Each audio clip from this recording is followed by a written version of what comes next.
العظيم نوينا التعلم والتعليم والإفادة والاستفادة والنفع والانتفاع التذكر والتذكير والحث على التمسك بكتاب الله وسنة الرسل والدعاء إلى الهدى والدلالة على الخير ابتغاء مرضات الله وقرب ثوابه. اللهم أغننا بالعلم وزينا بالحلم أكرمنا بالتقوى جميلنا بالعافية يا رحمن الراحمين. اللهم جملنا بالعافية والسلامة حققنا يا الله بالتقوى مع الاستقامة وأعدنا مجيبة الندامة يوم القيامة يا حافظ غفرنا ذنبنا ما نتبال. رب اشرح لي صدري ويسر لي أمري واحلل عقدة من لساني يفقهوا قولي. ربي زدنا علما ويقينا وارزقنا فهما. اللهم ارزقنا فهم النبيين وحفظ المرسلين وإلهامك إله الملائكة المقربين. سبحانك لا علم لنا إلا ما علمتنا إنك أنت العليم الحكيم وتب علينا يا رب إنك أنت التواب الرحيم. اغفر لنا وارحمنا وأنت خير الراحمين وانصرنا على القوم الكافرين برحمتك يا أرحم الراحمين يا أرحم الراحمين يا أرحم الراحمين. اللهم هذا بك وبك وإليك ولا حول ولا قوة إلا بك. وصلى الله على سيدنا محمد وآله وصحبه وسلم. الحمد لله رب العالمين. Ma'asyiral habaib, ma'asyiral bapak hadirin ikhwan rahimakumullah, hafizakumullah fadzakumullah.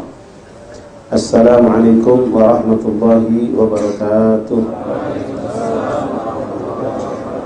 Alhamdulillah, thumma alhamdulillah, thumma alhamdulillah, lakal hamdu ya Allah. Lakal hamdu ya Rabbana, lakal hamdu ya Karim. Terima kasih Allah, bersyukur kepada Allah Subhanahu wa taala yang kembali memberikan kita bermacam-macam nikmat yang agung. Nikmat Islam, iman, iman kepada Allah. Nikmat sehat walafiat, nikmat ketentraman, ketenangan yang kita dapatkan, bermacam fasilitas kehidupan yang dimudahkan oleh Allah Subhanahu wa taala. Allah Subhanahu adalah nikmat agung, nikmat yang luar biasa. Dan terlebih lagi di atas nikmat ini semua Allah pun sempurnakan nikmat dengan memberikan kita nikmat hidayah dan taufik dan inayahnya sehingga kita bisa melakukan dengan nikmat-nikmat tadi yaitu ketaatan kepada Allah. Karena berapa banyak orang berikan bermacam nikmat oleh Allah tapi nikmat tidak menjadikan mereka mendekatkan dirinya kepada Allah. Alhamdulillah saat ini, detik ini kita rasakan bersama sehat yang kita miliki, waktu kosong yang kita miliki, ketenangan yang kita dapatkan, fasilitas kehidupan yang kita dapatkan, segalanya alhamdulillah saat ini, detik ini kita gunakan bersama-sama untuk taat kepada Allah. Mudah-mudahan Allah jadikan kita kelompok hamba yang bersyukur dan Allah memberikan janjinya kepada kita, la in syakartum la azidannakum. Allah tambahkan, engkau tambahkan pada kami Allah nikmat-nikmat yang seperti ini. Nikmat ditambahkan dengan istiqomahnya kita duduk di majelis, dan yang lebih lagi kita harapkan adalah kita bisa mengambil kemanfaatan yang sebanyak-banyaknya dari majelis yang kita dengarkan, yang kita dapatkan. Nampak daripada kemanfaatan zahir dan batin. Ikhwan rahimakumullah, hadir kita di majelis seperti ini, nampak nikmat itu, keberkahan itu kita dapatkan bisa jadi sifatnya memang zahir, yaitu dengan misal kita dapat suatu ilmu tentang pengamalan suatu amal. Lalu kita amalkan, kita dalam nampak faedah jelas, ini orang berarti mendapatkan manfaat daripada majlis. Itu yang zahir, yang kita rasakan. Kita diajarkan tentang suatu sunnah, misal dari satu majlis, lalu kita praktekkan sunnah itu, berarti jelas ini orang dapat hidayah luar biasa. Dia dapat ilmu dan diamalkannya. Tapi di samping itu banyak yang kita dapatkan, yang kita sadar dan pasti kita dapatkan, yang sifatnya tidak kelihatan tapi pasti hukumnya disiapkan Allah. Itu setiap seorang dari kita duduk di majelis pasti dia dapat ampunan dosa dari Allah.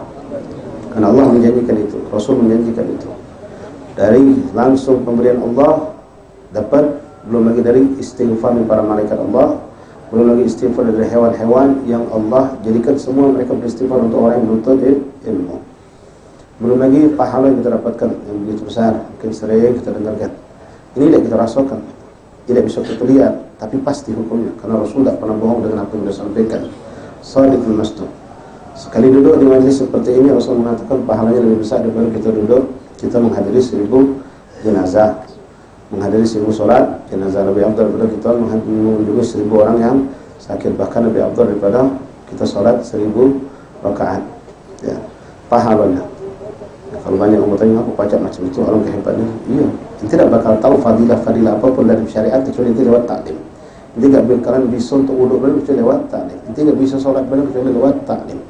Ente tidak bisa tahu yang halal kecuali lewat taklim. Makanya taklim itu yang sangat agung, ilmu itu yang diberikan Allah Subhanahu wa taala. Kemudian ikhwan rahimakumullah, yang kita rasakan mudah-mudahan benar-benar kita dapatkan juga insyaallah, dan ini termasuk nikmat zahir yang Allah berikan, yaitu ketika adanya perubahan pada diri kita.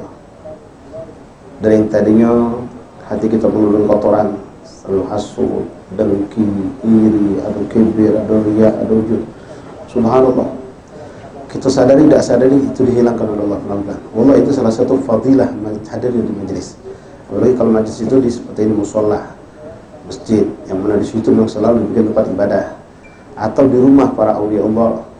Ini ada sir tersendiri. Berapa banyak majelis-majelis kita lakukan di rumah para aulia, itu ada sir tersendiri. Artinya seandainya antum duduk di majelis itu, macam contoh kemarin hari hujan, misal antum duduk di rumah seorang wanita menunggu ustadznya datang. Inti duduk dari sebelum hujan sampai hujan berhenti sejam, ustadz tak jadi datang. Wallah, tak sia-sia. Duduknya kita di majelis yang di situ rumah aulia Allah itu tidak akan sia-sia 1 jam. Begitupun kalau kita duduk di masjid, bisa fadilah etikaf kita dapatkan dan lain-lain kita dah dapatkan. Jadi yang kita harapkan minta kepada Allah, ya Rabb, mudah-mudahan ada perubahan pada diri kita. Di antaranya tadi kita minta kepada Allah dan berkat duduknya di majelis.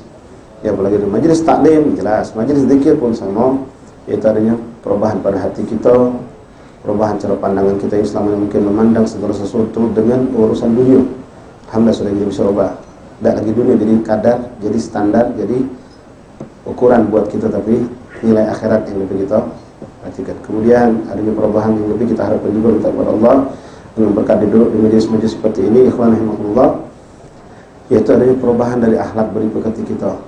Nah, afwan ikhwan Allah, boleh jadi saya dapat dari antum dapat dari sesama kita. Mungkin ada di antara kita ini yang tadi siang dia duduk sama seorang waliullah, duduk dengan seorang soleh, atau tadi siang dia menghatamkan Quran, atau tadi siang dia melakukan apalah yang sangat diridhoi Allah.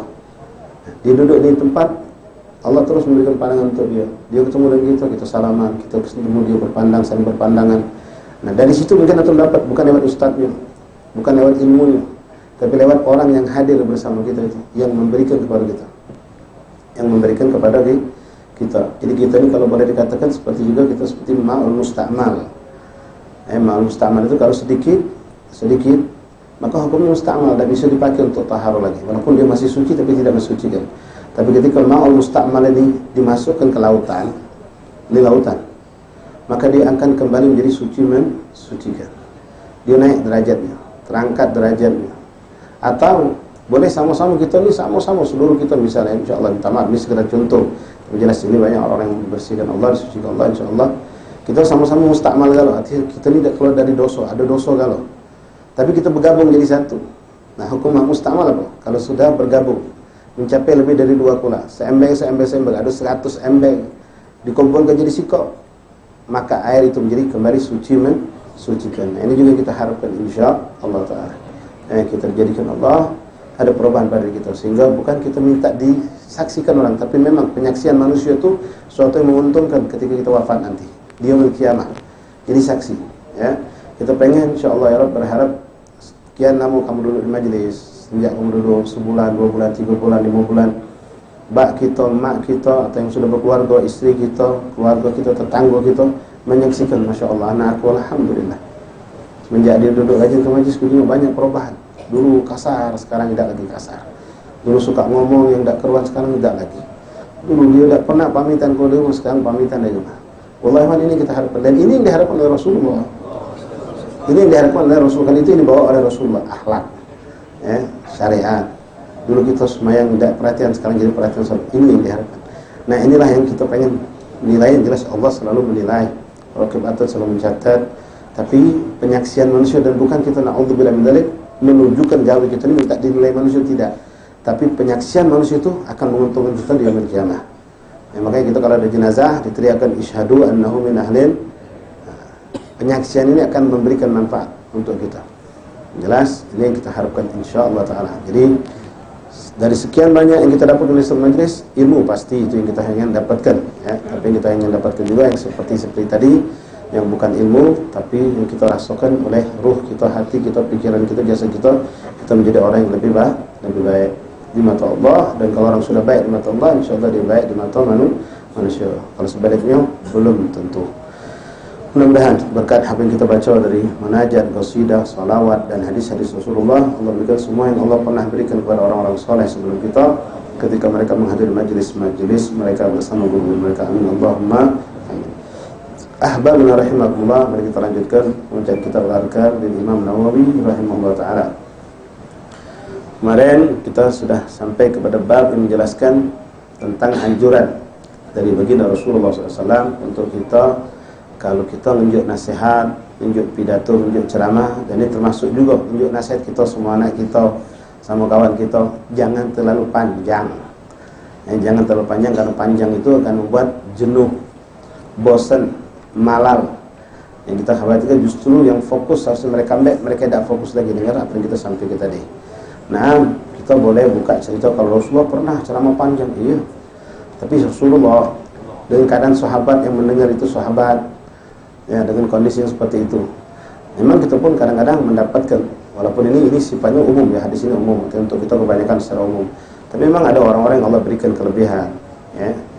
Mereka yad'u ilallah bi'idznih, ya, mereka mengajak orang berdakwah di jalan Allah dengan mendapatkan izin dari Allah. Kalau orang sudah dapat izin dari Allah, tidak semua orang dai itu diizinkan. Dalam arti kata yang makna izin di sini, dia diuji Allah kemampuan berdakwah, walaupun mungkin dengan bentuk yang sangat sederhana, tapi dakwah dia diterima, memberikan bekas, bisa merubah orang, bisa mewarnai orang untuk jadi lebih baik. Ini orang berarti ma'dzun, diizinkan, mendapat izin dari Allah Subhanahu wa taala. Walaupun dia tidak punya fasilitas macam-macam, tapi dia diangkat derajatnya oleh Allah sehingga memberikan manfaat besar kepada umat. Dan itu banyak kita dapatkan pada salaf-salaf kita. Nah, mereka ikhwan rahimakumullah, kadang-kadang ya kita sendiri mungkin insyaallah di zaman kita pun mendapatkan ada orang-orang yang ceramah, walaupun mereka tuh ceramah sejam setengah, kita ngerasa tidak pernah bosan, bahkan ngerasa nikmat. Seandainya sering dia sudah sejam setengah dia ceramah, dia ngomong stop, lanjut, kita ambil sumpah kan, lanjut gitu. Terus kayak tukang pakai gitu ya, terus spontan. Itu memang ada, tapi orang-orangnya ya orang-orang yang sudah diberikan Allah pilihan seperti itu. Tapi itu pun semua akan disesuaikan dengan kondisi waktu dan tempat. Tapi ikhwan rahimakumullah, kemarin satu hadis kita baca, ayat satu hadis. Sini kita akan lanjut hadis berikutnya dan masuk ke bab berikutnya. Bismillahirrahmanirrahim. Alhamdulillahirabbil alamin. Allahumma shalli wa sallim wa barik wa karim ala sayyidina Muhammadin wa ala ali sayyidina Muhammad. La ilaha illallah. Wa ruwina fi sahih Muslim an Ammar bin Yasir radhiyallahu ta'ala anhuma. Ini Ammar bin Yasir termasuk sahabat yang awal pertama masuk Islam, yang merasakan bagaimana kezaliman, kejahatan orang-orang kafir saat menyiksa, mengadab umat Islam yang dulu duafa. Mereka baru masuk Islam, kebanyakan mereka hamba sahaya, orang-orang lemah, ya, belum banyak orang-orang kuat. Waktu itu baru bergabung Islam, masuk berkembang, pengikut masih sedikit. Termasuklah mereka dapat hidayah dari Allah, masuk Islam lebih dahulu itu keluarga Yasir, ya, anaknya yang terkenal yang saat ini kita baca namanya Ammar bin Yasir, yang mana mereka disiksa oleh majikannya untuk agar keluar dari Islam, meninggalkan ajaran Rasulullah, kembali kepada ajaran nenek moyang mereka. Tidak tanggung-tanggung penyiksaan itu. Ammar wa abi wa ummi abahnya dan dia disiksa. Yang pertama disiksa ummi abahnya. Ummi abahnya Ammar pun disiksa, tapi disuruh nyaksikan rumah mana mereka nyiksa ummi abahnya. Sampai dikatakan dalam sejarah itu ummi beliau syahid. Ini dikatakan syahid pertama dalam Islam. Syahid pertama dalam Islam, abah dan umminya Ammar bin Yasir ini. Tidak tanggung-tanggung adab yang diberikan oleh orang kafir kepada mereka sadar, tapi mereka diberikan kekuatan iman Islam, mantap, tidak bergeser. Walaupun semakin mereka disiksa, semakin mereka merasakan kelezatan iman, semakin mereka merasakan kenikmatan kedekatan diri kepada Allah, semakin berserah kepada Allah. Itu ya, keadaan ummi beliau waktu disiksa oleh majikannya, dan Ammar bin Yasir menyaksikan. Jadi umminya diikat, kaki tangan diikat, kakinya dikangkangkan, dibuka seperti itu, disiksa, tidak juga mau berubah, tidak juga meninggalkan syariat Islam, ajaran Rasulullah. Ini apa yang dilakukan oleh majikannya? Diambil tombak itu ditancapkan di kemaluan umminya. Radhiyallahu ta'ala anha. Terus sahabatnya pun menyusul juga dengan seperti itu, sampai tinggal Ammar bin Yasir. Waktu itu Ammar bin Yasir radhiyallahu anhu, beliau dipaksa seperti itu sampai beliau tidak kuat. Di luar kesadaran beliau, disiksa tersebut, di luar kesadaran beliau terucaplah kalimat keluar dari Islam itu. Nah, orang-orang kafir itu cuma pengen puas melihat beliau sudah mengucap, sudah dilepas. Beliau dilepas, beliau sadar, dia nangis hebat ngadu kepada Rasulullah tentang apa yang dilakukan Rasulullah SAW. Waktu itu, waktu dari kemarin waktu disiksa, Rasul pun menyaksikan, sehingga Rasul mengatakan, isbir ya amal ya al Yasir, inna maudi'ukumul jannah. Sabarlah wahai keluarga Yasir, sungguh janji Allah buat kamu adalah surga. Sampai berapa hari itu Rasul menyaksikan ya, tentang kabar mereka itu disiksa. Rasul cuma bisa ngomong seperti itu, nggak ada kekuatan saat itu. Dan tapi itulah yang kehendak Allah menghendaki seperti itu sampai wafat. Nah, Ammar bin Yasir tadi datang kepada Rasulullah. Rasul mengakikin kepada Ammar, Rasul, kau tidak pernah keluar satu nafas pun dari Islam. Sallallahu alaihi Nabi. Ya, karena Rasulullah tahu benar-benar apa yang ada di hati Ammar bin Yasir, Allah dan Rasul. Cuma itu mulut keluar terucap tak sengaja karena begitu dahsyatnya adab yang mereka berikan, dan begitu terpukulnya Ammar menyaksikan Umi Abdullah disiksa sampai mati dari dalam keadaan yang sangat tragis seperti itu. Dan ini ya, Rasulullah meyakinkan Ammar bin Yasir tidaklah keluar dari Islam, senafas pun tidak keluar, satu nafas pun tidak keluar dari Islam. Ammar bin Yasir, dan dia termasuk sahabat yang sangat berjuang bersama Rasulullah SAW. Nah, hadis ini datang dari beliau radhiyallahu ta'ala anhu qala sami'tu Allahumma shalli wa sallim alaihi ya Rasulullah. Inilah keagungan mereka para sahabat Nabi SAW yang sering kita dengar juga nih. Sami'tu Rasulullah, kami mendengar, aku mendengar Rasulullah berucap. Suara siapa yang mereka dengar, ikhwan? Suara siapa? Suara Rasulullah. Suara Rasulullah. Luar biasa. Ya, kita kadang-kadang dapat rekaman suara Habaib Lamu, Lamu misalnya dapat rekaman suara Habib Ali Kuitang, atau mungkin Habib Ali Basit. Rekaman suaranya yang disimpan. Ya tak? Yang disimpan. Kalau itu orang yang cinta sama aulia, yang dia akan simpan rekaman suara itu. Bagaimana dengan kalau itu suara Rasulullah yang terekam di hati mereka lewat telinga-telinga yang suci, yang Allah sucikan telinga mereka itu. Sami itu Rasulullah yang mengatakan, aku mendengar Rasulullah berkata, ya guru, inna tula salatil rajul wa qisar khutbatihi minnatun min fiqhi fa'atilu salah wa qsuru khutbah. Ikhwan rahimakumullah, di sini salah satu yang disunnahkan disebutkan dalam etika kita berkhutbah dan menerapkan salat Jumat. Asli hukum sunnah yaitu menjadi kalau seorang khotib itu mampu menjadikan khutbahnya itu lebih singkat waktunya ketimbang sholat. Itu yang lebih indah. Itu menunjukkan kalau orang khotib ini orang yang faqih, yang menguasai ilmu. Ya, kalau dia bisa khutbahnya lebih singkat daripada sholat. Bukan berarti di sini dia nanti khutbahnya 20 menit, sholat panjangnya setengah jam, bukan. Ya, artinya dengan standar yang wajar. Dia berkhutbah itu tidak bertele-tele, mukaddimah, maksud rukun segala macam, menyampaikan to the point, plak. Poin-poin yang penting waktu kita bisa serap. Subhanallah, mungkin katakanlah 7 menit selesai. Duduk, diri lagi, tegak khutbah lagi, 12 menit selesai 2 khutbah, misal. Lalu dia ngimami sholat. Sholat itu dengan bacaan yang baik, ya, dengan suara yang baik, dengan segalanya. Lalu bisa menyelesaikan sholat itu lebih panjang bisa daripada khutbahnya. Itu lebih sempurna, itu baik. Ya, bukan berarti yang selama ini kita sering dapatkan kan kebanyakan khutbah di mana-mana khutbahnya lebih panjang daripada sholat, itu salah, tidak. Ini cuma anjuran Nabi dalam makna afdalnya. Tapi ya, kita tidak mengatakan para khutbah, ya, termasuk mungkin saya sendiri kalau khutbah jarang sholat saya lebih panjang daripada khutbah. Khutbah kita lebih panjang dari sholat kebanyakan. Kenapa? Kondisi juga ikhwan rahimakumullah. Karena yang kita perhatikan sekarang antum Allahumma Muhammad, inti orang-orang yang biasa hadir di majelis. Tapi kadang-kadang kita kalau sholat Jumat itu yang hadir itu mungkin 2/3 bukan ahli majalis. Mereka orang-orang yang tidak pernah duduk di majelis atau separuhnya misal. Maka mereka itu pun tidak pernah dengar ceramah. Mereka jarang dapat nasihat. Maka kesempatan ini kadang-kadang dipakai oleh para khutbah untuk menyampaikan nasihat-nasihat tersebut. Menyampaikan nasihat-nasihat tersebut sehingga terkesan agak panjang. Tapi memang ada orang-orang yang kadang-kadang terlalu bertele-tele. Ya, sudah panjang mukaddimah segala macam, baru ma'asyiral hadirin dalam kesempatan khutbah yang singkat ini. Ya, mukaddimahnya sudah 7 menit. Sekarang ngomong dalam khutbah yang singkat ini. Kesingkat ngomong. Saya akan menerangkan 17 faktor yang bisa menjadikan orang masuk surga. Lesu gitu kan ya. Mau nyebut 17 lesu. Tidak. Ya, kan ada yang seperti itu, ya. Cuma jangan pula terlalu kita selalu singkat sehingga orang tidak paham dengan apa yang kita sampaikan. Yang jelas asli hukum sunnahnya kalau kita mampu seperti ini, ya. Karena sholat itu kalau kita terapkan dengan yang umum kita baca sabbihi samhalata, dengan bacaan sholat, dengan gerakan sholat, ya mungkin katakanlah 10 menit 10 menit itu menghabiskan 2 rakaat, 5 menit 5 menit.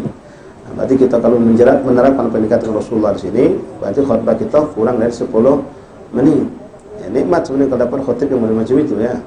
Buat kita memang datang duluan, tapi musibah buat orang yang datang terlambat.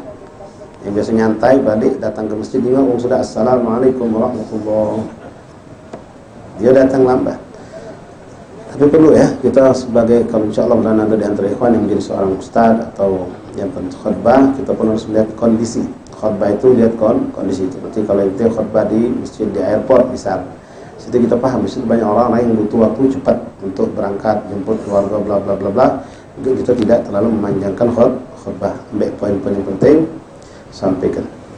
Ma'asyiral ahbab ikhwan rahimakumullah. Jadi memaklumi kalau kita dapat ada banyak dan kebanyakan asatidz kita, ulama-ulama kita ini menyampaikan khutbah lebih panjang dari sholat.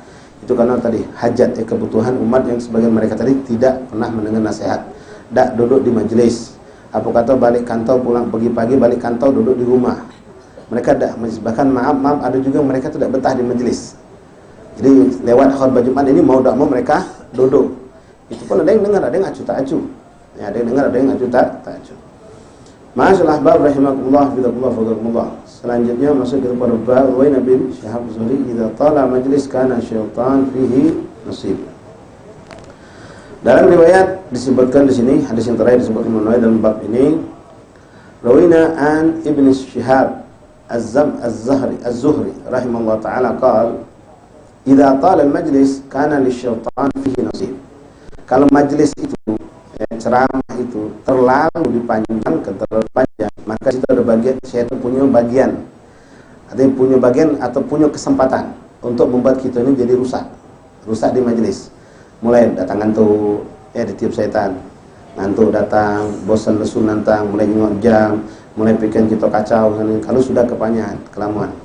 Jadi maksud di sini ucapan Ibn Zuhri, Syihab Az-Zuhri ini yaitu kalau sudah kepanjangan akan muncul rasa bosan. Kalau sudah bosan itu ya sudah. Hati kita tidak konsen lagi, macam-macam datang pikiran, teringat lah ini, teringat janji sama si fulan, buka HP, new SMS segala macam, kacau jadi bagus memang tidak terlalu panjang. Bab fadlud dalalati 'alal khair wal hits 'alaiha. Nah, ini bab penting. Bab selanjutnya menyebutkan bab menjelaskan tentang kemuliaan orang yang mengajak orang lain untuk berbuat kebaikan dan menasihati orang untuk melakukan kebaikan, menunjukkan atau mengajak orang untuk berbuat kebaikan, termasuk dalam makna sini itu memudahkan, memfasilitasi orang untuk berbuat kebaikan. Apa fadilahnya, apa yang kita dapatkan? Qala Allah Ta'ala fil Qur'anil Azim, a'udzu minasyaitonir rajim, wa ta'awanu 'alal birri wat taqwa wa la ta'awanu 'alal itsmi wal 'udwan. Menolonglah kamu dalam kebaikan dan jangan kamu tolong-menolong dalam keburukan, dalam kemaksiatan. Ta'awun al-birri wat taqwa, dalam kebaikan dan dalam ketakwaan. Tolong menolonglah kita. Tolong menolong dalam mana? Tolong menolong itu banyak. Yang diantara mulai dari awal mengabarkan, mengajak, menyampaikan, lalu memfasilitasi, memudahkan, itu semua termasuk dalam bentuk tolong menolong. Yo anak pengen hadir tapi anak kata motor sudah kayak anak jemput. Itu bentuk lagi tolong menolong lagi. Dia anak jemput. Anak ini tidak punya, misalnya anak malu sudah 2 kali hadir, kawan kita baru hijrah misal, anak malu, majlis sudah 2 kali nggak pakai peci, ini sudah gampang, aku beli peci lebih. Ini semua tolong menolong dalam kebaikan. Ini ingat ke kawan, adanya majlis, adanya sumber kebaikan apalah, itu tolong menolong. Ta'awun 'alal birri wat taqwa wa la ta'awun 'alal itsmi wal 'udwan. Jangan kamu tolong menolong dalam perbuatan itsmi, udwan, permusuhan dan perbuatan dosa. Na'udzubillah min dzalik. Ya, banyak orang yang na'udzubillah mereka dimudahkan Allah untuk saling tolong-menolong dalam keburukan. Tapi untuk kebaikan mereka tidak dimudahkan oleh Allah. Nah, ini orang na'udzubillah. Ingat Rasulullah SAW pernah mengatakan kullu mri'in muyassarun lima khuliqalah. Setiap seorang di antara kita ini akan dimudahkan Allah dalam urusan kehidupannya sesuai dengan untuk apa yang diciptakan Allah. 2 jawaban itu, untuk neraka atau untuk surga. Untuk surga atau untuk neraka. Setiap orang akan dimudahkan Allah sesuai dengan untuk apa dia diciptakan Allah. Untuk surga atau untuk neraka. Maka orang yang dipilih Allah, ya Rabb, benar-benar kita termasuk. Untuk ke surganya Allah, mereka akan dimudahkan Allah. Dimudahkan Allah. Misal antum orang sudah diberikan Allah kecintaan dengan sholat berjamaah ke masjid, ke majelis, ke masjid, sholat atau hadir majelis. Ketika motor itu rusak, Itu ya Allah, nah motor rusak, masjid agak jauh, bisa butuh waktu untuk jalan tuh mungkin 1,5 kilo atau 1 kilo, 2 kilo, atau majelis yang cukup jauh. Ente akan dimudahkan Allah langsung. Ente tuh ingat, cobalah penelpon simpulan baik. Jun, kau udah jalan belum? Belum, anu baru mau jalan. Alhamdulillah. Ente lewat rumah nanti, ya kan? Anu minta jemput, anu motor lagi rusak. Dimudahkan Allah. Enggak sulit dia, dimudahkan Allah. Nah ini orang dipilih. Itu Rasul mengatakan. Ya. Begitupun orang yang ta'awun alal birri wa taqwa, dimudahkan Allah. Mereka pengen bikin apa? Subhanallah, ada orang bantu. Ada orang ikut dengar, tahu, ingin tanpa diajak bahkan. Kita pengen ngadakan santunan anak yatim dalam rangka menyambut hari besar Islam. Kita bentuk panitia kecil, subhanallah, dimudahkan Allah. Nyari dananya tidak repot, bahkan ada orang yang kita ajak ngulurkan tangan sendiri. Kemudian mendata anak yatim pun gampang, subhanallah. Kita bingung nak nyari tempat di mana, ada orang punya rumah kosong, punya halaman luas, membukakan pintunya untuk kita jadikan tempat itu tempat kita melaksanakan acara tadi, bla bla bla bla, macam-macam. Nah ini nikmat. Dan ini juga menunjukkan izin dari Allah. Yaqul ulama, taysir umur alamatul izin. Kalau kita dimudahkan Allah dalam suatu kebaikan, itu menunjukkan kalau Allah itu mengizinkan memang. Allah memang meridhoi gawe kita tersebut. Nah, kalau kita berbuat kebaikan, suatu kebaikan, ingin melakukan suatu kebaikan, ternyata dipersulit dalam keadaan sulit, itu boleh jadi dua. Yang pertama, kita harus introspeksi diri, mungkin adanya satu kesalahan niat pada diri kita. Sehingga Allah pengen kita luruskan niat kita. Artinya itu suatu bentuk salah satu teguran dari Allah. Boleh jadi. Kita pengen melakukan suatu kebaikan. Pengen ngadakan maulid, pengen besar-besaran. Tapi niat kita ini pengen dijenguk kalau langgar kita paling ngetop, paling hebat ngadakan maulid, paling pakem makanannya, paling naudzubillah. Subhanallah, dipersulit, disusahkan, tidak gampang.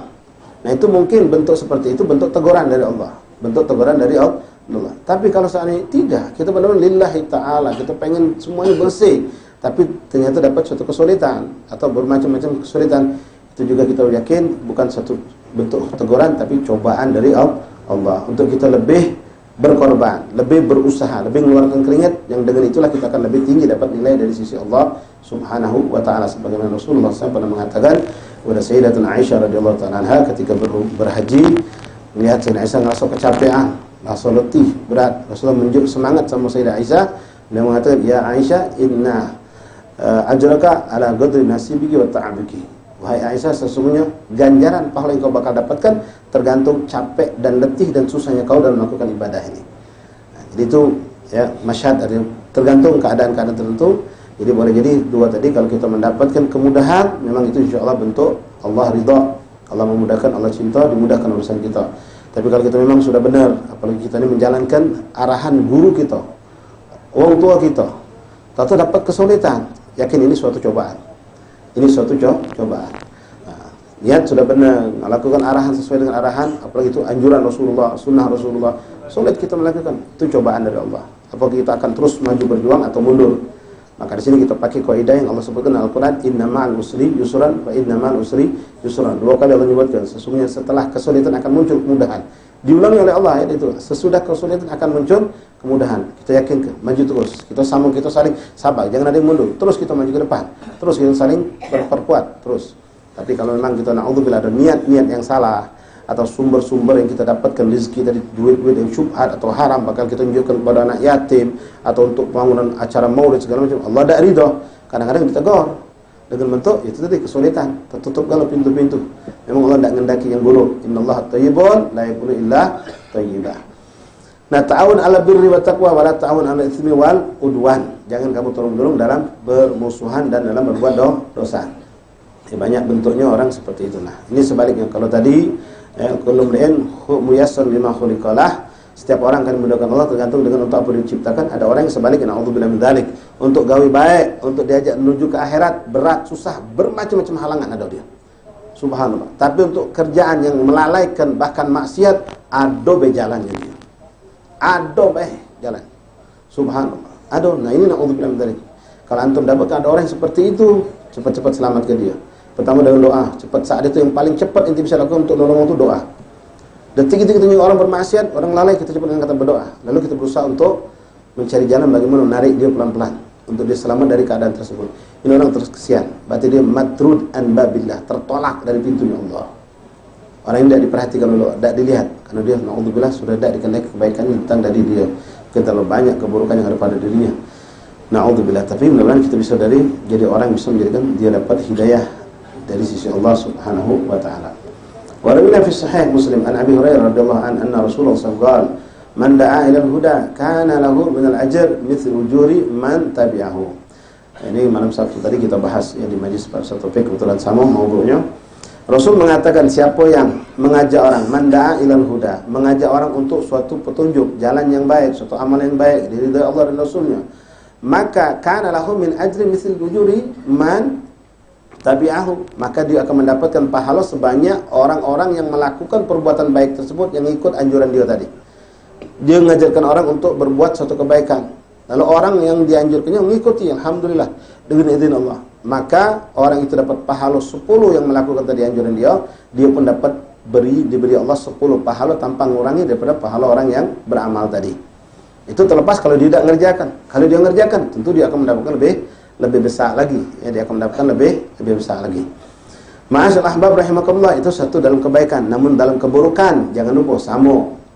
Rasul tidak berhenti dalam kalimatnya sampai di situ, tapi Rasul mengatakan, ya, wa man da'a ila dhalalah, siapa yang mengajak orang dalam kesesatan, dalam kemaksiatan, mengajak orang untuk berbuat maksiat, atau mengajar orang untuk mempermudahkan jalan-jalan menuju ke yang tempat atau suatu perbuatan atau apalah yang diharamkan atau dilaknat oleh Allah Subhanahu wa taala, dia yang membuka pertama kali, dia ngajak orang memudahkan, maka baginya dosa sebanyak dosa orang yang melakukannya dan tidak mengurangi dosa orang yang melakukan itu. Jadi kalau dia membukakan satu peluang bermaksiat wong, lalu orang melakukan, orang itu dapat dosa 100, maka wong itu dapat 100 dosa. Kita walaupun tidak ikut-ikutan dalam perbuatan, cuma ngajak cuma nunjuk peluang, memudahkan, memberikan fasilitas, maka kita pun mendapatkan dosa 100 walaupun kita tidak ikut dalam perbuatan tersebut. Nah, ini na'udzubillah min dzalik. Itu kalau cuma habis di situ. Tapi kalau kita ini memulai suatu keburukan, lalu di belakang kita ada yang meniru perbuatan kita, na'udzubillah, ini namanya itsim jariyah. Kita cari ini pahala jariyah. Tapi banyak orang zaman sekarang dengan keangkuhan, dengan kesombongan, dengan kekayaan, dengan jabatan apa, dia memulai suatu pekerjaan yang tidak pernah di kampung itu ngawikinya. Dia duluan mulai. Ngadakan misal, tidak pernah di kampung ini orang ngadakan organ tunggal. Tapi ngasuh dia dari jaya, punya duit, punya kemampuan segala macam, dia yang pertama kali ngadakan. Wong dulu, wong takut ngadakan. Tak wani wong organ tunggal. Yang ngadakan organ tunggal, dendang Melayu be wong masih segan. Misal di kampung dekat, dia yang pertama kali ngadakan. Sehingga dengan dia ngadakan tadi itu, besok-besok orang nak ngadok lagi yang tadinya ragu, takut, dikecam, melok. Ada apa-apa kemarin waktu haji pula, misalnya ngadok tadi. Pak Haji Sulaiman ngadok kemarin, dia galau kampung. Pak tidak jadi masalah. Nah, melok orang kedua, melok orang ketiga, melok keempat, sudah Haji Sulaiman ini nanggung dosa orang sebanyak. Na'udzubillah min dzalik. Jadi kita pengen adanya sesuatu yang amal jariah dalam kebaikan, bukan dalam keburukan. Nah, hati-hati ikhwan. Mungkin 2 minggu lalu Ustaz sudah sampaikan mengenai mengenai bab-bab duit-duit pemerintah segala macam itu. Nah, hati-hati, kita juga sering dihadapkan oleh hal-hal yang membuat kita untuk menolong mereka dalam dosa. Ini banyak praktek seperti ini, mungkin sudah lumrah dan sering disampaikan juga.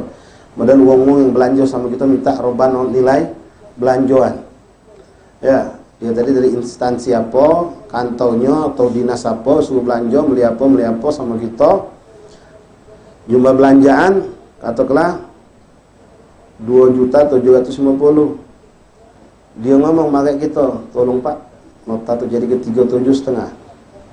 Bukan 27,5. Belanja 27,5, minta kita jadi 37,5. Kita ni ragu sebenarnya. Makin ngomong pula iblis ni rak kali daun tadi. Ya kaget kami belanja sini lagi. Nah, mulai. Bakal jadi langganan ini. Kita buat. Ini jelas naudzubillah membantu orang maling. Bantu orang maling, jelas. Na'udzubillah min dzalik. Dia dapat dosa. Aku dah makan duitnya. Yo, kau gara-gara kau mempermudah, memberikan kesempatan dia berbuat itu, maka dia dapat dosa. Sama kan baru sudah saya contohkan, pemerintah atau apalah bantu kita. Lagi kita disuruh nanda tangan, maksudnya bantuan mereka tadi itu 1,5 M. Padahal kita tahu nih bangunan ini cuma 1 M, 5 M 500 juta ke mana? Jelas dipaling dulu mereka, bagi-bagi mereka misalnya. Jelas kita melok tanda tangan tadi, kena. Membuka peluang juga tahun al-istimewal kedua. Nah, ada orang yang tidak, Ustaz, kami tidak bahan nulis, cuma kami tunjuk nota kami baik, nota kosong. Nota kosong maksudnya ada stempel ke toko kau, ya sama baik. Bahkan dia lebih besar lagi. Kalau tadi cuma minta belanja 2.750.000, pas kita minta tuliskan sama kita jadikan 37,5, Ya, kalau kita tunjuk nota, aku dah nak main mula, aku dah galak ngotori tangan aku dengan tinta haram. Oh, tapi nota kau tunjuk ke sama dia, bukan 37,5 lagi, 4,5 tu biasa.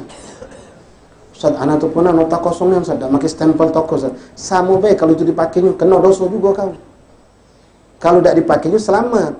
Misal kadang-kadang orang tadi kalau dah kata stempel toko, tidak otentik ini, tidak kuat dia nak ngelapor, kau ni nota mat dewek, bosnya kan. Kalau ada merek toko kita, yakin orang tadi kan, apalagi ada stempel toko pula, sudah ada blankon itu. Nah kita tunjuk nota kosongnya misal. Ya kalau tak dipakai, tu apa aku nota kosong jadi. Dia tahu kan, selamat kita. Tapi kalau digunakannya, melok kena dosa juga. Kenapa? Seharusnya dia beli dewek, akhirnya tak perlu beli lagi dia. Tak perlu beli lagi. Nolong sudah kita. Kita nolong juga, walaupun tolong itu kecil. Masuk. Jadi mana? Sudah, tak usah juga sama. Kalau galak belanja, tunjuk nilai seharga inilah. Kalau tak galak, ya sudah. Nah, ikhwan, ada juga. Ini balik kita kebijaksanaan. Dikit nyampaikan. Kadang-kadang ada sebagian ikhwan kita yang kesian. Mereka apalagi yang di kantor-kantor, di toko-toko itu, mereka ini pekerja rendahan bawah yang galak disuruh-suruh. Suruh fotokopi, suruh beli ini, suruh beli itu. Nah kadang-kadang orang ini terzolimi tak sengaja. Yang nyuruh ini tak pernah nganjut duit parkir. Tak pernah nganjut duit parkir kan. Kuntang-ganting 7 kali keluar, parkir kan 14,000. 14,000 itu sudah letak berapa persen gaji dia sehari. Hanya dia ni ngomong sama kita, Pak, tolong Pak, pajak lebih ni. Ngapo tanya lebih. Dia bukalah kasus dia macam tadi tu. Kasus dia macam tadi misalnya ni. Nah ini niat nak nolong ni. Sudah kalau macam itu, sekarang aku jual harga barangku ini dengan harga sekian sama kau. Kita naik ke harga memang dari kita. Kan terserah kita. Kita jual barang 20,000 nak kita besok jadi ke 25,000 nak kita turun, terserah kita. Tapi ini memang untuk nolong dia, bukan untuk kita bermain khilah. Ya, ada juga orang yang macam ini salah digunakannya untuk berbuat khilah tadi tu, untuk nolong maling. Ingat, Allah lihat niat kita. Niat kita yang dijunjung oleh Allah, walaupun prakteknya sama barangkali. Prakteknya barangkali sama. Kita kesian ya budak. Jadi kau setiap hari, yo Pak, aku ni kadang-kadang suruh sana suruh sini. Kalau kita hitung pajak nak 7-6 kali aku ni. Pakai berapa, belum lagi bensin. Aku dah dihitung juga bensin aku ni. Kesian kan budak-budak yang macam itu. Ada yang macam itu. Nah kita nolong dia, sudah kalau macam itu, aku jual. Saya buku tadi, dia beli buku 2, buku tebal. Harganya yang tadi cuma 74,000, kita naikkan jadi 85,000 misalnya. Nah, aku jual ini dengan kau 85,000. Aku jual. Ini kan akadnya begitu. Aku jual 85,000. Buat di nota 85,000. Sudah tarik duit. Nah, ini aku tunjuk kau hadiah. Ini 10,000, 15,000 aku tunjuk kau hadiah. Selesai. Tapi jangan digunakan untuk nipu. Hati-hati ya. Yang praktek macam inilah, hati-hati. Anda bukan ngajari kamu buat dosa. Na'udzubillah. Ini cuma tunjuk solusi kalau nolong orang yang dizalimi tak sengaja model macam itu. Ya. Kesian kan yang model macam itu. Ada yang budak-budak di bawahan kerja-kerja di bawah itu, kadang-kadang mereka habis duit macam itu tanpa dong nolong dia. Tapi kalau orang tadi itu minta model cak tadi, kerja sama kita, dapat kalau bapak kalau merubah harga, aku dengar satu ceramah kemarin aku, bapak naik harga belah. Yang kalau macam itu ya besok ketahuan bos kantor ngomong, alah kemahal kau beli toko ni, dosa beli lagi toko ni. Ini kita nolong kalau memang darurat seperti tadi. Cari yang halal. Fikih kita perlu pelajari. Sistem-sistem bergerak, jangan sampai kita artinya melakukan suatu kesalahan atau dosa. Jadi yang termasuklah yang nota polos kosong tadi, ya kalau kamu yakin wong ini tidak bakal makinya karena dia marah, kita akan lanjut, ya selamat artinya. Itu suatu cambukan kita buat dia bang. Tapi kalau ternyata kan ada yang model kalau yang nyuruh ni anak nyuruh dia belanja misalnya. Ya Ustaz, anak mungkin tidak perlu nanya beli toko mana, ada nota sudah. Yakin baik husnudzon. Ya kawan tadi digunakan ya kenal juga kita akhirnya. Jadi untuk nota kosong pun kalau bisa dak usah. Kalau kita juga tipe-tipe orang ini nota kosong pun dimanfaatkan. Kosong dalam arti tanpa belangko, tanpa merek, tanpa stempel toko kita. Walhasil ta'awun 'alal birri wat taqwa wa la ta'awun 'alal itsmi wal 'udwan. Hati-hati ya. Termasuklah Rasul menyebutkan adanya sedikit kerlikan mata baik itu termasuk. Dalam hadis ini dari Ibnu Nawawi, ada orang ini dalam keadaan ribut, marah. Lalu orang tersebut sudah siap untuk membunuh saudaranya tadi. Cuma ragu dia. Ada orang sikap macam ini. Menunjuk isyarat mata, Dengan isyarat ini membuat orang tadi, oh ini laju kelah maknanya. Atau cuma macam ini, Atau apalah isyarat yang tipis, halus, gerakan mata, tapi itu paham. Kalau itu gerakan menyuruh dia lagu kelah. entah itu naudzubillah membunuh, entah itu melakukan keburukan apapun, wong itu ngawinkan, ente cuma gerakkan jari baik, kerlipan mata baik, wallah dosa yang dia lakukan sebanyak apapun ente dapat sama seperti dosa dia. Kalau dia membunuh, sama juga membunuh ente, walaupun ente tidak ngotori darah ente dengan darah. Ini Rasul yang mengatakan. Jadi jangan kita melok sedikit pun dalam urusan yang seperti itu. Ya, hati-hati, jangan sampai kita melok. Ya, ajulah. Aku dah melok, aku cuma ngomong, tidak kena satu huruf itu bakal tanggung jawab di hadapan Allah. Na'udzubillah min dzalik. La ilaha illallah.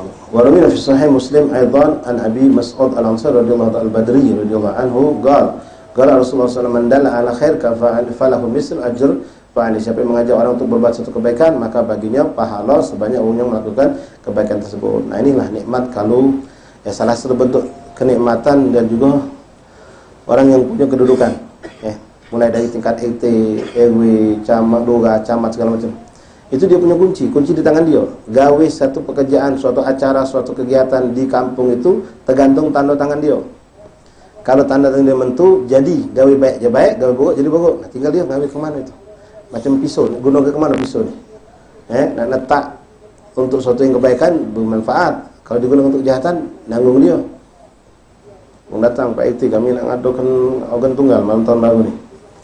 Kami sudah puluh. Pak Iti tak apa-apa. Keamanan ada aman kalau Pak Iti pun tanggung jawab. Tak usah bingung kami. Tak tahu tangan Pak Iti. Kalau Pak Iti nyuruh tangan, disi baca nyago kami jadi. Kalau tangan kita. Malam tahun baru mau berentam. Kita mentang tasbih, mentang sejadah macam tasbih.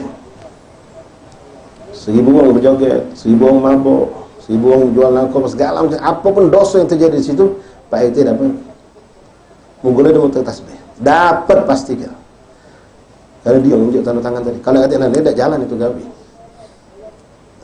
Tapi kalau untuk kebaikan, nak ngadu ke maulid, ngadu ke apa, kami nak minta sumbangan untuk di warga ni. Warga ni kalau kata tanda tangan antum tak galak nyumbang untuk maulid. Sudah ya, hai tanda tangan. Bahkan aku tunjuk nama utama je, nyumbang itu. Sudah, warga ni Pak Iti dah nyumbang tu. Tangan Pak Iti pun resmi ni. Nyumbang kalau Pak Iti walaupun tak pergi maulid dia. Pas acara maulid dia mancing. Dapat dia ikhwan. Dapat dia. Kenapa? Gawe ini sukses berkat dia juga. Tanda tangan dia akhirnya yang ngawak list sumbangan ini diterima di masyarakat. Datang ke toko dinjung, wah ini ada tangan ET, ada stempel pula. Percaya wong. Pak ET ni mancing. Tidak pergi maulid. Dapat bagian.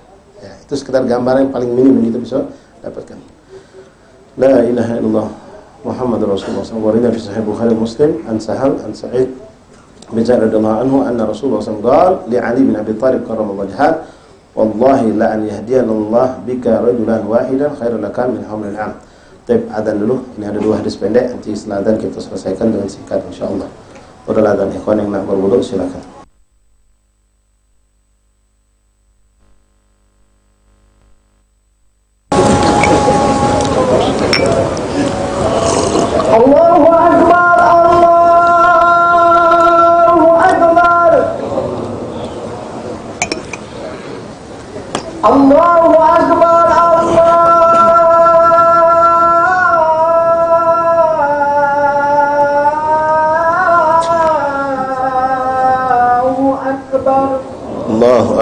Allahu Akbar, marhaban bil qa'ilin adlan bis salati marhaban ahlan wa sahlan. Asyhadu an la ilaha illallah.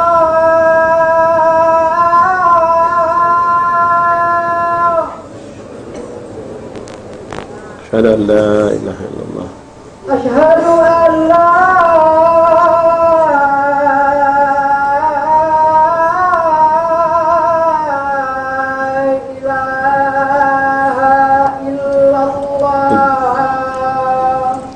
أشهد أن لا إله إلا الله.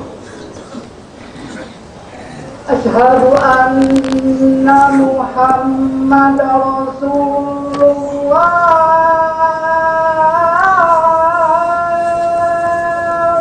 أشهد أن محمد رسول الله.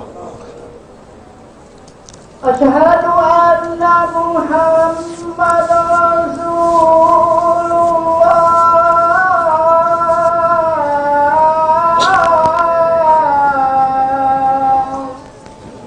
أشهد أن محمد رسول الله. حي على الصلاة.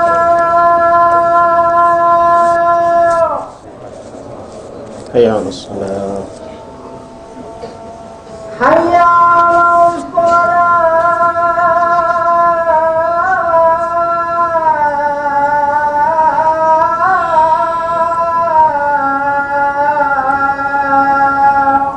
Hayya 'alas shalah. La haula wa la quwwata illa billah. Hayya 'alal falah.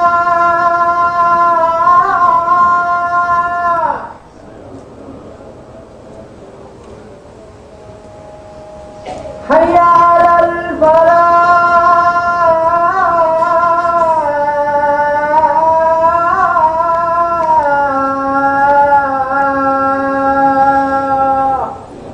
Hayya 'alal falah. La haula wa la quwwata illa billah. Allahu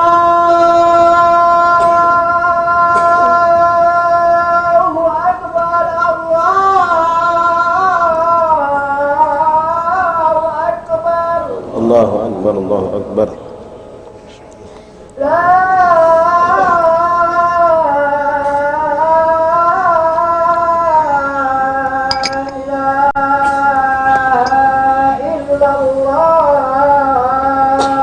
La ilaha illallah Muhammad Rasulullah sallallahu alaihi wa alihi wa sahbihi wa sallam taslima. Allahumma salli ala sayyidina Muhammad.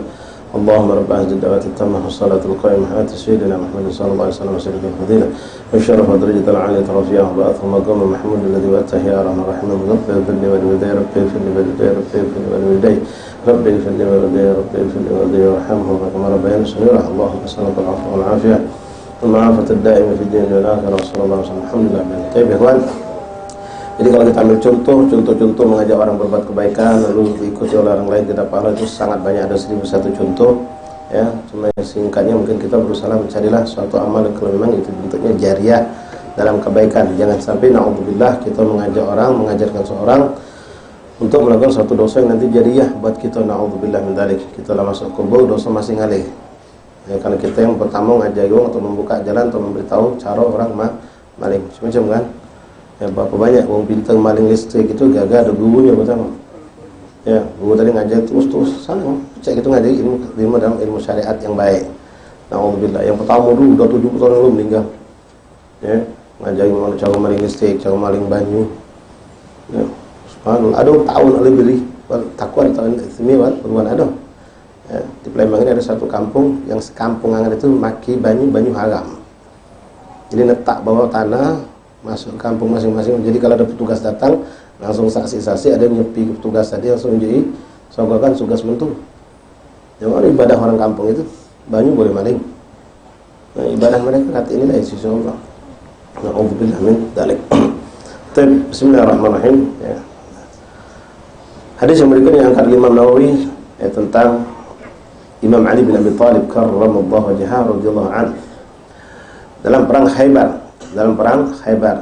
Khaybar itu benteng kelompok orang Yahudi yang setelah mereka terusir dari Madinah karena kesalahan mereka sendiri, mereka berkumpul. Di antara mereka ada yang lari ke Khaybar, bikin benteng yang hebat, yang kokoh, yang sulit untuk ditembus dengan pintu yang hebat. Waktu itu Rasulullah SAW menugaskan mereka, para sahabat radhiyallahu anhum, yang saat itu perang bendera diberikan kepada Imam Ali bin Abi Thalib. Imam Ali menjadi pemimpinnya untuk menghancurkan musuh orang Yahudi yang ada di dalam benteng Khaybar tersebut. Nah, keadaan musuh sudah lemah. Musuh itu sudah lemah dan darah mereka halal untuk dibunuh. Tapi ingat, Islam membatasi. Yang halal dibunuh itu yang memang menyerang Islam, mereka laki-laki. Kalau anak kecil perempuan diharamkan untuk dibunuh, diganggu pun tidak boleh dalam Islam. Ya, tidak boleh. Anak kecil tidak ikut-ikut, tidak berdosa. Perempuan, dan kecuali kalau ada perempuan yang ikut mendukung, ikut jadi yang memperkuat pasukan musuh, itu halal darahnya. Haram hukumnya merusak bangunan, merusak kebun milik mereka, tidak boleh. Yang dibunuh itu cuma orang yang menyerang Islam itu. Nah, Rasulullah SAW waktu itu sudah memerintahkan, artinya darah orang kafir siapapun yang menentang di dalam itu halal untuk dibunuh. Tapi pesan Rasulullah kepada Imam Ali bin Abi Thalib ketika itu ya, beliau memegang bendera perang. Rasul mengatakan, "Fawallahi li an yahdiyallaha bika rajulan wahidan khairul laka min humrin ni'am." Wahai Ali, walaupun orang di dalam itu sudah halal kan untuk dibunuh, tapi kalau kau masih sempat mampu memberikan satu hidayah, satu aja buat dari mereka itu untuk bisa masuk Islam, itu lebih afdal buat kau daripada kau bunuh, daripada kau sedekah dengan onta yang paling mahal. Artinya Nabi masih mengharapkan walaupun itu orang sudah di luar batasan, kalau memang bisa masih diunjuk hidayah, unjuk hidayah. Ini yang dianjurkan oleh Rasulullah kepada Imam Ali bin Abi Thalib karramallahu wajhah. Wa rawina fi sahih qala Rasulullah sallallahu alaihi wasallam wallahu fi auni 'abdi ma kana al-'abdu fi auni akhihi. Wal hadis fi hadzal bab katsira fihi masyhurah. Nah, hadis ini pegang ikhwan buat kita semua. Allah menjanjikan sesungguhnya Allah akan selalu menolong seorang hamba selagi hamba itu suka menolong saudaranya. Ini sudah kama tadi nutudan, istilah dalam bahasa Arab. Ya, makna kita nolong wong, Allah bakal nolong kita. Makna kita menghilangkan kesusahan wong, yakin ke kesusahan kita bakal hilang Allah. Bahkan dalam hadis mengatakan, man farraja karbal mu'min, farrajallahu karbahu fid dunya wal akhirah. Siapa yang menghilangkan kesusahan seorang muslim di dunia, maka Allah akan hilangkan kesusahan dia di dunia dan di akhirat. Innallaha fi auni 'abdi ma dama 'abdu fi auni akhi. Allah akan selalu menolong seorang hamba ketika hamba itu suka menolong saudaranya. Menolong dalam kebaikan, tentu menolong dalam kebaikan. Ini jadikan motivasi kita, ikhwan. Cukuplah Allah yang akan membalas kita, jangan kita berharap balasan dari uang tersebut berbuat baik kepada kita. Walaupun kalau kita yang ditolong uang dalam satu kebaikan, kita susah ditolong uang, kita butuh diberi uang, maka kewajiban kita berterima kasih kepada orang yang menolong. Karena Rasul mengatakan man lam yashkurin nas lam yashkurullah. Kalau kita tidak berterima kasih dengan orang yang membantu kita, memberikan kebaikan untuk kita, maka kita pasti tidak bersyukur sama Allah. Cuma kita yang sebagai pemberi kebaikan, jangan berharap dari manusia itu. Disitulah bentuk tidak ikhlasnya kita. Kita nolong dia kaget kalau baik, kaget kalau aku susah dibantu aku pula. Jangan ditargetkan itu. Cukuplah Allah yang ngatur. Kita membantu siapapun, saya yakin Allah tidak akan pernah luput dari melihat kita dalam kebaikan itu, dan Allah akan menolong kita. Kalau ternyata Masya Allah hidup kita ni jaya terus, tak pernah ada butuh bantuan uang, mungkin nanti Allah berikan kepada anak keturunan kita yang mungkin mengalami kesusahan, Allah akan berikan orang-orang yang menolong mereka pula, insya Allah ta'ala. Wallahu a'lam bishawab. Bismillahirrahmanirrahim. Alhamdulillahi rabbil alamin. Allahumma salli wa sallim ala sayyidina Muhammadin wa ala ali sayyidina Muhammad. Ya Rabbana tarafna bi annana wa annana asrafna ala ladha asrafna fatub alayna tawbah tawsil li kulli awbah واستر لنا العورات وآمن الروعات واغفر لوالدينا ربي ومولودينا والأهل والإخوان وسائر الخلان وكل ذي محبة أو جيرة أو صحبة أجمع آمين يا ربي أسمع فضلا وجودا منا لا باكتساب منا بالمصطفى الرسول نحظى بكل سول صلى وسلم ربي عليه عند الحب وآله والصحب عند والحمد لله فاتح بالقبول وتملك النصر بلا حضرة رسول الله صلى الله عليه وسلم من تفضل والمنه ورسول الصالح والجسر ونطمة رسول الله غفر ذنوبنا ويستر جبنا ويشف قلوبنا ثم نهدنا الثواب إلى أرادتنا مريما من يجد يهدي وليس مجيء مسلمة مستعين نحن نتصبح المصطفى